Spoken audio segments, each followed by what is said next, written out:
And tonight, it's a great pleasure to be inviting Nikki Wild, one of the most senior of the goal mapping practitioners, certainly one of the most experienced of goal mapping practitioners, working with goal mapping, I think since 2009, to join us and to share her wisdom about how she is using goal mapping. And I'm just going to change the camera position and see if we can get Nikki to join us and just share her insights about the benefits that she's found through using goal mapping. Let's see if we can bring her on screen now.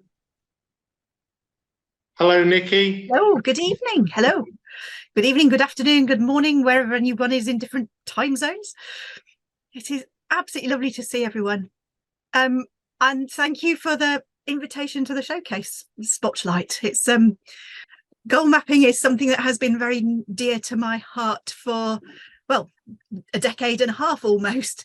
And I do still have my first goal map to hand, which I keep almost as a sort of a reminder of how far I have come from when I was first sat in my goal mapping workshop with you, Brian, way back when. How long ago? 2009. That's the date on my goal map, 2009. And have you achieved all those goals, Nikki? I have. Not necessarily in the way that I expected to, which is the thing that I find fascinating, or one of the things I find fascinating about goal mapping. When I created that first goal map, I have to say I am quite a left brain person a lot of the time. I do a lot of left brain logical analysis. I also love my right brain loves the pictures and the illustrations. I've got a very visual mind, so I'm mostly quite balanced.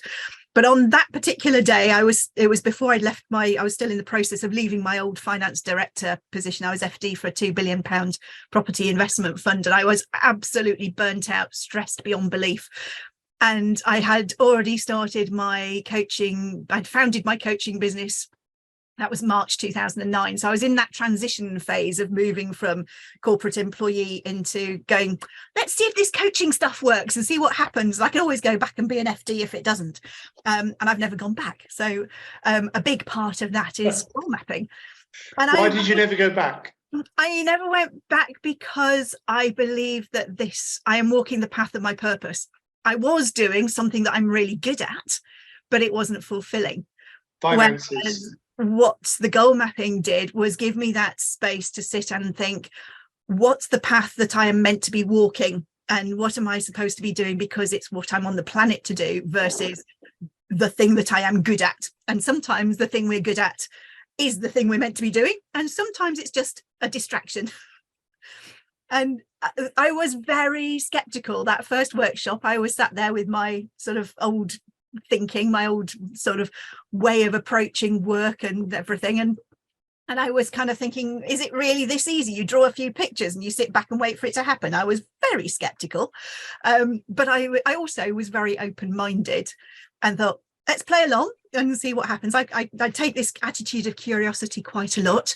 And I was so surprised at how effectively goal mapping worked that's when I decided, within probably within weeks of my first goal map, going, I need to share this with everyone. This was a complete revelation. And it's because we are engaging the whole brain, left, right, conscious, unconscious. And I hadn't appreciated just how much my unconscious was determining my outcomes, and that I hadn't been giving it clear goals to go away and work on. I hadn't been giving it a focus and a purpose and all of those things that we do in the mapping systems. And so whilst I did have one of the pictures on there is a house, little house that people can see. That house is actually a house in the Lake District in Cumbria, which is about 250 miles north of where I'm sat right now. And I still don't have that house, but the words that go along with that is, my office is surrounded by trees and birds. And I look out and I've got an oak tree in my front garden, and I watch the red kites circling above my window. And so I have achieved the trees and birds bit, and my brain has gone, yeah, that's ticked off, that's fine. Remind me, Nikki, where was the first presentation? Was it the Coaching Academy? It was Coaching Academy in Latimer. Okay. And that's been quite a journey. I know you've helped not only a lot of people, but lots of different types of people. I know you do a lot of corporate work, you do executive coaching, but you're also helping people that are out of work. So tell us some of the different ways that you think goal mapping has helped you to help others. What it has done is give me an approach that is different to how most people have been trying to get themselves out of a hole or to resolve their things. What I find is most people who think they're writing goals are writing a to-do list. I am going to do this, I'm going to do this, I'm going to do this. They're not stopping to think about what are the outcomes or answering the question, what's the reason for doing that? What is that actually going to give you? And the goal mapping in particular stops people in their tracks and says, what is it you want to achieve and what's the reason for that and what are the benefits? And then we'll come to the to-do list later. And what most people who I talk to when I go and meet, so as Brian says, I work with in corporate organizations. I still specialize in working with finance teams because that's my background by qualification. So I can talk their language and they love goal mapping because they don't often get to play with pictures very often. So my finance professionals and particularly in the NHS, but also other organizations love it. I work with small businesses. So we'll look at the business coaching and the goals for all of them. Privately one-to-one with senior executives and directors. And a lot of them, it's dealing with the imposter syndrome and the little sort of doubts in the back of their mind. And the goal mapping alongside the life mapping, in particular, the life mapping is a brilliant sort of complement to that, because it's who are you showing up as well as achieving the goals. What do you want to achieve as well as who are you being to get it there? But the conversation I have when I go to meet someone up front as a coach, rather than just any old coach who could knock on their door and say, I want to work with your team, when I have a conversation with the person who's meeting me around understanding what's going on in their teams, understanding the motivations behind what they're doing, and understanding that whilst you might be chucking training course after training course at the people, what you're dealing with is their technical skills and abilities. You're not dealing with the mindset that goes along with that. And we talk about this a lot in the goal mapping training, the mindset that goes along with the skill set and the social abilities. And it's a revelation to talk about the mindset. And so goal mapping gives me the opportunity to have a different conversation that they probably haven't had with any of the other potential coaches they might work with. So it has got me business. It has set me aside from others. It has won me business that other people might have been competing for. And it has given me, it has resulted in me being invited to speak on podcasts, to speak on blogs, to write articles. And all of these things have come about because I've sat there going, this is the best thing. I've tried many different things over the last decade and a half as a coach. I investigate other goal setting approaches, and I still use this for myself because it works. And I get so excited about that when I'm meeting them. Of course, I'm going to use this for myself. I use it because it works, and I'm yet to find anything better. So I'm going to stay with this because why wouldn't I? And to be a passionate advocate for it yourself and say, I do this for myself. I've got in that wallet behind me, I've got my goal map, my action map, my life map, my self map, all my mapping system is there.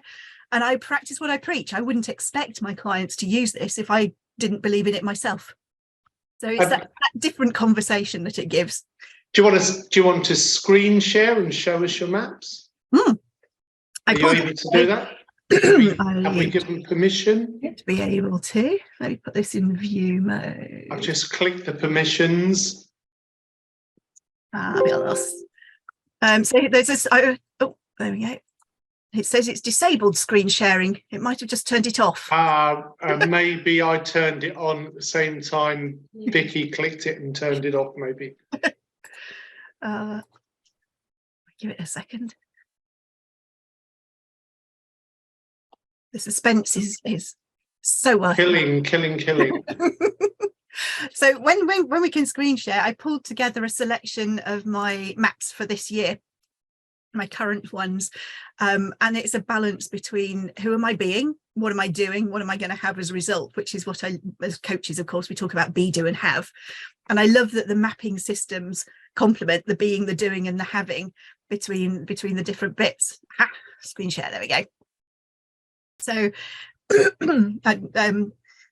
you've got my who am I being, my purpose, my mission, life map for this year, of me being positively strong. That eagle image features an awful lot. I have a Christian faith, and there's a particular verse in the Bible that talks about soaring on wings like eagles, and it's that effortless approach is kind of, I use that eagle image quite a lot to represent my mental state.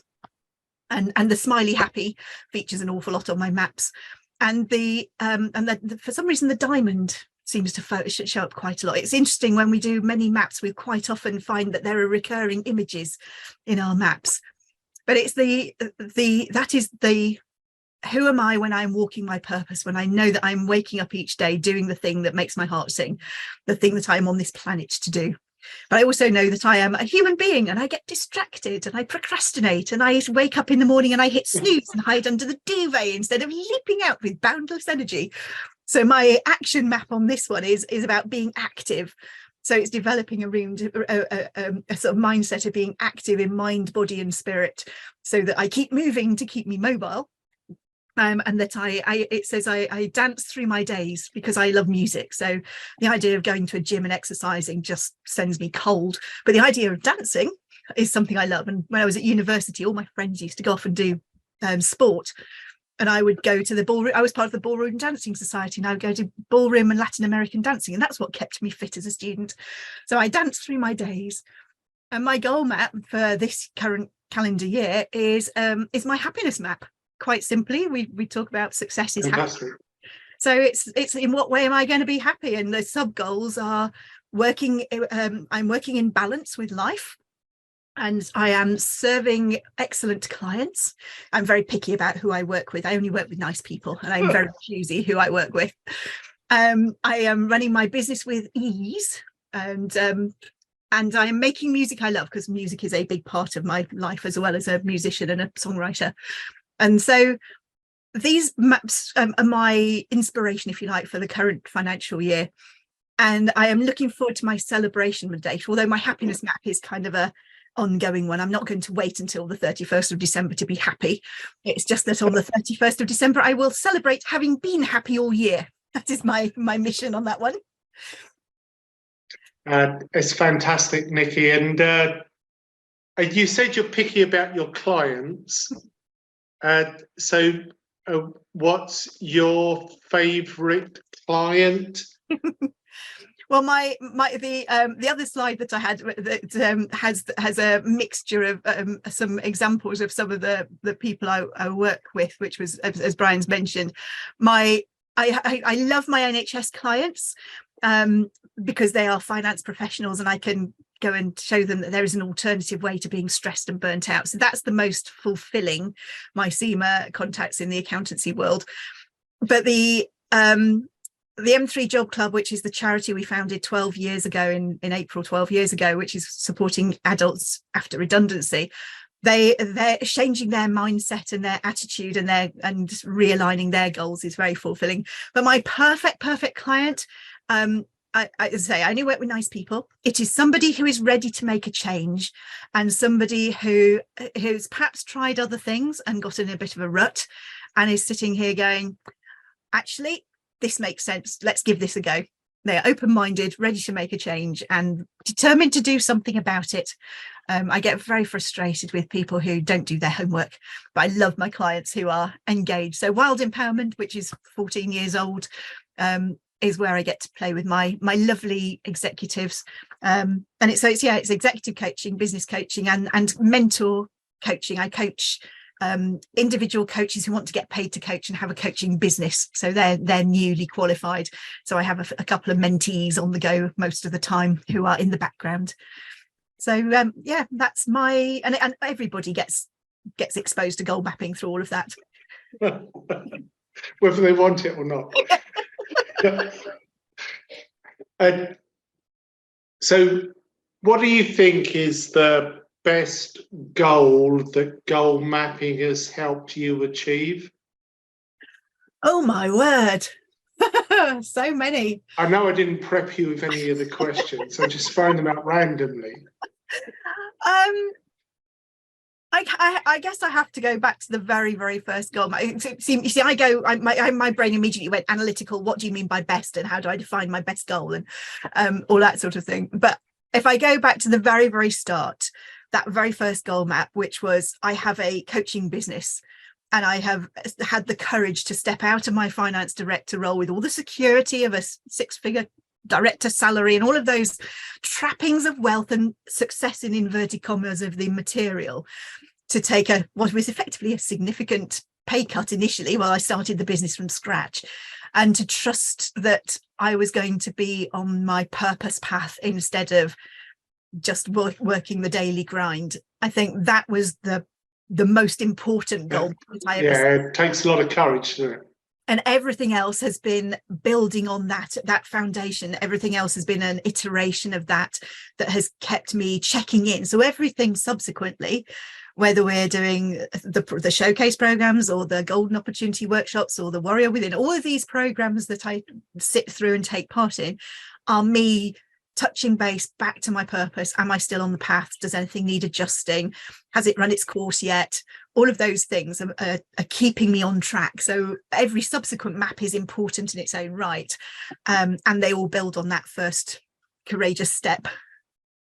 I know you've helped a lot of different people in different ways, and you've been really active with big organisations like the NHS, and I know you coach a lot of people.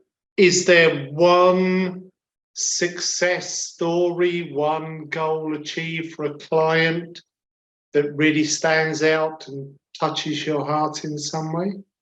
There is. There actually, it's two people, but they were very, very similar. One was about a year ago. One was just a few months ago, and both of them were, or still are, senior directors in their organisations. They sit in board meetings with very high-profile colleagues, and both of them started out by explaining how they felt inadequate in their roles. They were worried that they weren't up to the task. They were worried that they were putting on a mask and pretending to be this clever professional. And if I think about the one a year ago, when I first met her, she was very she was talking the right things. She was going to meetings and saying things, but she was really nervous, and she was kind of not speaking up in meetings. And we worked through her goal map. What was her purpose? We supplemented it with a life map as well, and she had both of them on her notice board above her computer. So all of this was on Zoom, so we used the online system. To this day, I've never met her in person. It's all been on Zoom. And I could tell she was, when she was looking at it, because she'd look up and I could tell she was looking at her maps. And after 3 or 4 months, we had a check-in. She by this point she'd been to Spain and back for the next quarterly board meeting. And she said some of her colleagues, some of these very senior colleagues, had commented how relaxed she was in the meeting, how great her ideas were, and all she'd done was had the courage to show up as herself and speak out and find her voice. And it's a big thing that I do this as part of the Warrior Within, is this aspect of finding your voice and having the courage to speak out and get your message heard. And so here, somebody who, if you didn't know this was going on under the surface, would look and think they're perfectly successful. Why on earth do they need a coach? Yeah. Know what I did behind the scenes with her, and how her mindset changed and how her perception of her own identity changed, just by implementing what we did through the mapping systems. And then to hear how relaxed she was. We got to the point at the end of the agreement that we put in place, and we were reviewing it, and I said, I genuinely don't think you need any more sessions. You have come so far. You are like a different person to the person I met 4 months previously. We are still in touch, and we have the odd sort of top-up session that's more practical goals. But it's so fulfilling for me as a coach to start a journey going, I don't know what I don't know with this person, and then to have them trust us as with their deepest fears, concerns, insecurities, all of those things, and then for them to do the work to turn themselves around. And of course we get the credit because we're the coaches, but actually they do the work. And we just introduce them to the tools that are going to help them to do that. And it's the reason I haven't gone back to being a finance director, because I never got that feeling from submitting a report to the investors. Never once did I get anywhere near the thanks that I get from my clients when I'm coaching. Yeah, it's a fantastic feeling of satisfaction when you can help someone achieve a goal. We've got a lot of new people this evening that are online and viewing. What would you say to a new person considering becoming certified in goal mapping, Nikki?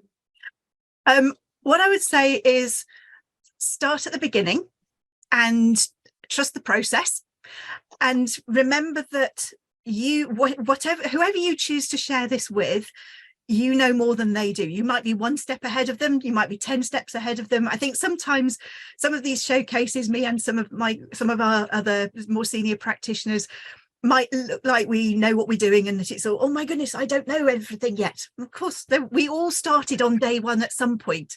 My first coaching client with goal mapping, it was before I had access to the online. I'd sat with the template and I talked them through it. And then I had the scary practitioner training where I sat with the lovely Brian, who taught us the content, and then we had to present his content back to him, which was I hope I wasn't too scary. You were absolutely lovely. So to anyone who's scared of learning from Brian and having to teach Brian his own stuff, it's wonderful. It is the most encouraging, safe community I have ever been part of. And if it means that you start small and share this with one person, do that. If you end up taking over the world and sharing it with 1 billion people, do that. Whatever it is that you feel guided to, if your gut is telling you, actually, I know who ought to hear about this, that's where to start, I would say, is go to that audience. I started with accountants because I knew a lot of stressed accountants. I was one of them. And I thought, I'm going to start. You knew your niche. You definitely knew my need. and then it's broadened from there, and I've learned the life mapping, I've learned the action mapping, the self mapping. All of those things have been layered on later. But just like everyone else who starts on day one at some point, I was sat there with one goal map and some templates, and then I went and I still have this is my from my original goal mapping practitioner training. I've still got my folder with all my detailed notes in it. So but it was just started at the beginning and thought about who, if I love this and I can't keep it to myself because it's too important to keep to myself, who do I need to share it with first? So that would be my question to each person who's new. Who do you need to share this with first? It's so lovely that you've still got all those things, Nikki. When you hold up paper goal map or the training manual, it's like, for me, like a trip down memory lane. And when you held up the training manual just now, I thought to myself, that's so last century. But of course it was. It was last century. Because it was 1999, I think, that the first training of coaches and trainers took place, first certification training, where we created that manual. Now, of course, the online. Bless you, Nikki, and for all the good work you do, not just helping clients with goal mapping, but helping the certified community, the life lifter community. You've been such a star, the key coach trainer these days, helping other people learn goal mapping and share it with whoever they wish. A parting thought from you. I know you've got to go and got other commitments tonight you need to attend to. Something you'd like to say to everyone? And please do tell everyone best way of contacting you if they would like to reach out to you and ask you questions, or even ask you for one-to-one coaching. Yeah, so I'll start with that bit because that's the easy bit. You can obviously find my coach profile on the directory anyway, and LinkedIn is a brilliant way of connecting with me as well. Lots of people connect with me on LinkedIn. There is only one Wild Empowerment. There are lots of Nikki Wilds in the world, apparently, I've discovered, but there is only one Wild Empowerment, so that usually hunts me down on most of the platforms. And wildempowerment.com, which is my website, has got my phone number, and it's my direct mobile, so anyone can get me on the mobile. That's on the website, and the email is on there. So there are lots of ways to hunt me down. If in doubt, email Vicky and she'll put us in touch. So that's a really easy way to track me down. And I guess what I would just say as a parting thought is keep in touch with this community.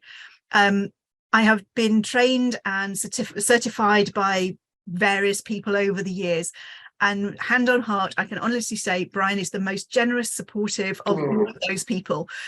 You are always there for your practitioners, your coaches, your facilitators, your community.